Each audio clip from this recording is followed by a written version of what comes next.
दक्षिणी तेरा ख्वाब।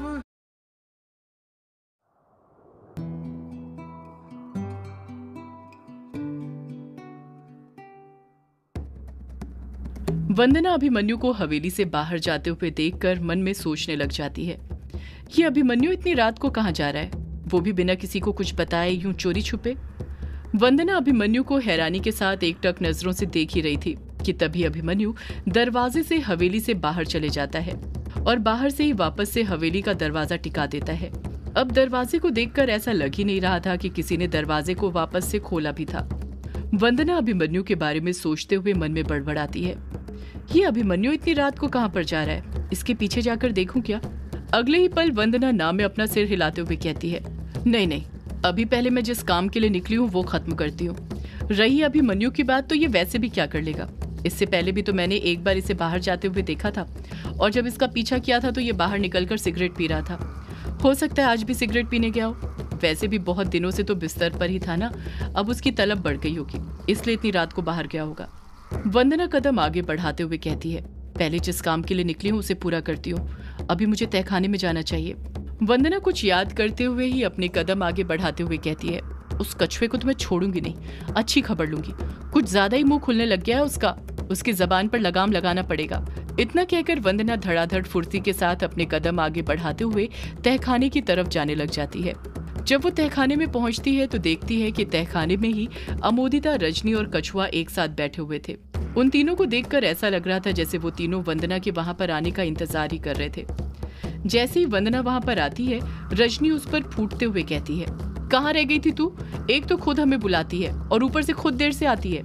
रजनी कुछ कहती है उससे पहले ही अमोदिता उबासी लेते हुए कहती है, हाँ वंदना भाभी, कहाँ रह गई थी आप, आपको पता है मुझे कितनी नींद आ रही है। वो तो आपने बुलाया था इसलिए अपनी नींद तोड़कर आई हूँ और आप वो की सोकर आ रही हैं। वंदना चिढ़ते हुए कहती है, मैं कोई सो नहीं रही थी, वो तो अभिमन्यु दिख गया था तो उससे बचते बचाते आ रही थी, वरना तुम लोग भी जानते हो अगर इतनी रात में उसके हत्थे चढ़ जाती तो उसे बाल की खाल उतारने में देर नहीं लगती। पता नहीं इतनी रात में कहाँ जा रहा था। कछुआ हैरानी के साथ कहता है, क्या कहा वंदना भाभी तुमने, अभिमन्यु इतनी रात में कहीं जा रहा था, पर कहाँ। वंदना गुस्से के साथ कहती है, मुझे क्या पता, वो मेरा दोस्त नहीं है, तेरा दोस्त है, तो तुझे तो पता ही होना चाहिए कि वो कहाँ गया है। वैसे भी आजकल तेरे दोस्तों को कुछ ज्यादा ही पता चलने लग गया है हम सब के बारे में। कछुआ समझ जाता है कि वंदना की बात में एक टोंट था। कछुआ वंदना को घूरते हुए कहता है, तुम कहना क्या चाहती हो वंदना भाभी, सीधे सीधे बोलो, यूं घुमा फिरा कर बातें मत करो। वंदना गुस्से के साथ कहती है, मैं यही कहना चाहती हूँ कि तूने डायना को क्यों बताया कि मैं सौदाइन हूँ। जैसे ही वंदना ये बात बोलती है, कछुआ, अमोदिता और रजनी तीनों की आंखें खुली की खुली रह जाती हैं। कछुआ वंदना को एकटक नजर से देखते हुए कहता है, क्या कहा, मैंने बताया। वंदना अगले ही पल कहती है, हाँ तूने ही तो बताया होगा, तेरे सिवा इस घर में और किसे पता है कि हम तीनों सौदाइन हैं। वो राज जो इतने सालों तक कोई नहीं जान पाया इस घर में, कल की आई उस डायना को कैसे पता चल गई। कछुआ बड़बड़ाते हुए कहता है, मुझे नहीं पता डायना को ये बात कैसे पता चली, मैं सच कहता हूँ ये बात मैंने उसे नहीं बताई, मेरी मरी हुई दादी की कसम। रजनी कुछ सोचते हुए कहती है, अगर इस कछुए ने ये बात उस डायना को नहीं बताई तो उसे ये बात कैसे पता चली। अमोदिता कुछ डरते हुए कहती है, वंदना भाभी क्या डायना को ये भी पता है कि मैं और माँ भी सौदाइन है। वंदना जवाब देती है, मुझे नहीं पता कि उसे ये बात पता है या नहीं, पर इतना पता है वो मेरे बारे में सब जानती है, उसे तो ये भी पता है कि मैं पागल नहीं हूँ। अमोदिता फिर डरते हुए कहती है, वो डायना सौदाइन वाली बात जाकर दिलीप फूफा जी को ना बता दे, वरना हम गए। वंदना अमोदिता की टेंशन को कुछ कम करते हुए कहती है, नहीं नहीं अमोदिता तू डर मत, वो डायना ये बात किसी को नहीं बताने वाली, क्योंकि ये राज रखने के बदले में उसने मुझसे चमगादड़ की हड्डी ली थी और उसकी आंखों में देखा था मैंने, एक सच्चाई थी, वो इस राज को राज ही रखेगी। कछुआ वंदना को बीच में ही टोकते हुए कहता है, क्या कहा, डायना ने इस राज को छुपाने के लिए वंदना भाभी तुमसे चमगादड़ की हड्डी मांगी थी, पर क्यों, आखिर वो चमगादड़ की हड्डी का क्या करने वाली है। वंदना जवाब देती है, पता नहीं, पर एक और जरूरी बात, वो तो मैं तुझे बताना ही भूल गई। कल रात अभिमन्यु की हालत बहुत खराब हो गई थी, उसे देखकर ऐसा लग रहा था जैसे वो अपनी जिंदगी की आखिरी सांसें गिन रहा हो। मैं तो उसे देखते ही समझ गई थी कि अब उसके ऊपर जाने का वक्त आ गया है, पर पता नहीं डायना ने रात में क्या किया। जब अगली सुबह हुई और मैंने अभिमन्यु को देखा तो वो एकदम ठीक ठाक था, जैसे उसे कुछ हुआ ही ना हो। तूने भी तो अभिमन्यु की बिगड़ती हालत देखी थी ना। कछुआ कुछ सोचते हुए कहता है, हाँ देखी थी। इसका मतलब अभिमन्यु को ठीक करने वाली डायना है। उसी ने अभिमन्यु को ठीक किया है, पर कैसे? वंदना झट बोल पड़ती है, पता नहीं उसने अभिमन्यु को कैसे ठीक किया। जब उसने मुझसे चमगादड़ की हड्डी ली थी तो सीधे अभिमन्यु के कमरे में ही घुसी थी और उसने झट दरवाजा लगा दिया था। उस वक्त अभिमन्यु बेड पर दर्द से तड़प रहा था। मैं तो रात भर उस दरवाजे के बाहर ही खड़ी हुई थी और ये देखने की कोशिश कर रही थी कि अंदर क्या हो रहा था, पर कुछ देख नहीं पाई, बस सुन पाई। रजनी तुरंत पूछ पड़ती है, फिर क्या सुना तूने वंदना? क्या बातें चल रही थी दोनों के बीच? वंदना कुछ शर्माते हुए कहती है, बातें नहीं चल रही थी रजनी, कुछ और ही चल रहा था दोनों के बीच में। दोनों के कराहने की आवाजें आ रही थी। अमोदिता मुंह बनाते हुए कहती है, क्या कहा वंदना भाभी? दोनों की कराहने की आवाज आ रही थी, पर ये कैसे हो सकता है? दर्द में तो अभिमन्यु था ना, तो फिर डायना क्यों करा रही थी? वंदना जवाब देती है, वही तो मेरी समझ में नहीं आ रहा कि डायना क्यों करा रही थी। और उसी तरह जिस तरह से कराहने की आवाज आ रही थी, वो दर्द कुछ और ही दर्द था। उन दोनों के कमरे से वैसी ही आवाजें आ रही थी जैसी नए नवेले दूल्हे दुल्हन के कमरे के अंदर से आती है।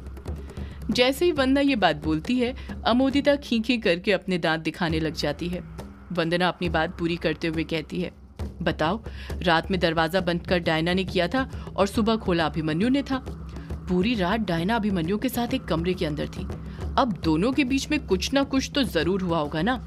एक लड़का और लड़की जब एक साथ एक कमरे में रुके हो तो दोनों शांति से तो नहीं रह सकते ना, कुछ ना कुछ तो जरूर करेंगे। वंदना की बातें सुनकर कछुआ इतना तो जरूर समझ गया था कि डायना और अभिमन्यु के बीच कल रात कुछ ना कुछ तो जरूर हुआ होगा, जिस कारण अभिमन्यु ठीक हो पाया था। वो कुछ अंदाजा ही नहीं लगा पा रहा था कि आखिर डायना ने वंदना से चमगादड़ की हड्डी क्यों मांगी थी, और वो कैसे जानती थी कि वंदना सौदाइन है। उसने कैसे अभिमन्यु को रात के रात में ठीक कर दिया था। कछुआ इतना समझ गया था कि कुछ न कुछ गड़बड़ तो जरूर थी। ये डायना और अभिमन्यु के बीच कल रात कोई न कोई खिचड़ी तो जरूर पकी थी जो अभी भी पक रही थी। कछुआ तुरंत फर्श पर से उठते हुए बड़बड़ाता है, मुझे जाना होगा, मैं जा रहा हूँ। रजनी हैरानी के साथ कहती है, अब तू कहाँ जा रहा है? कछुआ जवाब देता है, अभिमन्यु का पीछा करने। मुझे पता लगाना होगा कि वो गया कहाँ है। वो और डायना कुछ न कुछ तो जरूर कर रहे हैं मिलकर, मुझे उस बारे में पता लगाना ही होगा। वंदना कहती है, पर तू कैसे अभिमन्यु को ढूंढेगा? वो तो अब तक पता नहीं कहाँ पहुंच गया होगा। कछुआ वहां से जाते हुए कहता है, उसे कैसे ढूंढना है ये मुझ पर छोड़ दो। इतना कहकर कछुआ हड़बड़ाहट के साथ निकल जाता है। वो इतना बहरा जाता है कि वंदना से ये बात पूछना ही भूल जाता है कि उस रात वो कहाँ पर जा रही थी, क्या करने जा रही थी, किसे संकेत भेजने जा रही थी। जब वो कायर के साथ पंचिम गांव जा रहा था, वो आधी रात में कहाँ गई थी? कछुआ बहुत कुछ वंदना से पूछना चाहता था, पर वंदना ने उसके दिमाग में अभिमन्यु और डायना की बातें इस कदर बैठा दी कि वो बिना कुछ पूछे ही वहां से निकल गया था। इस तरफ हवेली के कमरे में ही युग अपने पापा के लिए लेटर लिखते लिखते सो गया था, पर उसने अभी भी अपने हाथ में वो पेन पकड़ कर रखा हुआ था जिसके अंदर से रेड इंक निकलते जा रही थी। युग का सिर टेबल के ऊपर था और उसका हाथ अपने आप चल रहा था। वो पेन सच में जादुई था, जैसे उसके अंदर भी कोई शक्ति हो। उसके अंदर से निकलती हुई रेड इंक खून की तरह लग रही थी। वो पेन अपने आप चलते हुए लिखते जा रहा था, रुकने का नाम नहीं ले रहा था। दीवार पर लगी घड़ी में जैसे ही रात के 2 बजते हैं, वो पेन अपने आप चलते हुए रुक जाता है। जैसे ही वो पेन रुकता है, सोए हुए युग के कानों में उसके पापा के कराहने की आवाज गूंजने लग जाती है, मुझे बचाओ युग बेटा, मुझे मुक्ति दिलाओ, मुझे बचाओ युग बेटा, इस कैद से रिहाई दिलाओ। युग के कानों में बार बार उसके पापा के पुकारने की आवाजें गूंज रही थी, जिस कारण उसकी नींद खुल जाती है। जैसे ही युग की नींद खुलती है, उसे उसके पापा की याद आने लग जाती है। नींद में से उठने के बावजूद भी उसे उसके पापा के पुकारने की आवाज सुनाई दे रही थी, उनके तड़पने की आवाज सुनाई दे रही थी। युग को उसके पापा की आवाज सुनाई देती है, मुझे बचाओ युग बेटा, मुझे बचाओ, अपने पापा को मुक्ति दिलाओ, मुझे बचाओ युग बेटा। युग को उसके पापा के साथ ही यामिनी के पुकारने की भी आवाज सुनाई देने लग जाती है, मुझे बचाइए युग बाबू, मुझे बचाइए, अपनी यामिनी को बचाइए। युग को उसके कानों में बार बार उसके पापा और यामिनी के तड़पने की आवाज सुनाई दे रही थी। वो दोनों बार बार उसे पुकारे जा रहे थे। वो आवाजें इतनी तेज हो जाती हैं कि युग से वो आवाजें सुनी नहीं जा रही थी। उसके कानों में वो आवाजें चुभने लग जाती हैं और वो दोनों हाथों से अपने कान बंद कर लेता है। कान बंद करते ही उसे आवाजें सुनाई देनी बंद हो जाती हैं, पर उन आवाजों को सुनकर उसके दिल में वापस से उसके पापा और यामिनी के लिए तड़प जाग गई थी। युग मन में सोचने लग जाता है, मैं देर नहीं कर सकता। भले ही उस काले साये ने मुझे कल रात तक का वक्त दिया था, पर उसके पास मेरे पापा और यामिनी कैद हैं। पता नहीं यामिनी किस हालत में होगी, वो ठीक भी होगी या नहीं। मुझे अभी इसी वक्त निकलना होगा।